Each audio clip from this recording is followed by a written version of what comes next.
Днес в парламента се приеха промени в Закона за висшето образование, с които уж трябваше да се реши проблема с високите такси за платено обучение в университетите, но всъщност това не се случва. Срещнахме се с студенти да обсъдим този въпрос и за тях вече това въобще не е въпрос как ще се реши този проблем с високите такси, а дали въобще ще могат да продължат образованието си. За някои специалности таксите скачат дори над 10 000 лева, а за втора магистратура няма възможност за държавна субсидия. Като член на Комисията по образованието и науката в Народното събрание, като преподавател, а и в многобройните си срещи с студенти, знам колко тежки могат да бъдат таксите и как могат да прекъснат нечий път на развитие.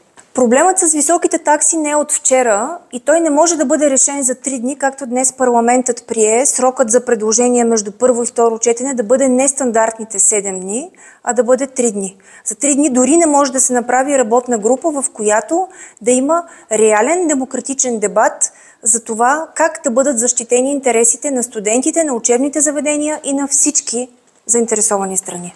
Създава се впечатление, че не се търси начин за намиране на устойчиво решение, а за взимане на решение по бърза пица, което вероятно ще удовлетвори нечий интерес. Обмисляме предложения, които да внесем в 3-дневния срок, който днес Народното събрание прие, за да направим така, че да не бъде висшето образование привилегия за малцина. Да защитим желанието на младите хора да се образоват и да защитим бъдещето на България, смятам, че трябва да бъде приоритет на всеки един от нас.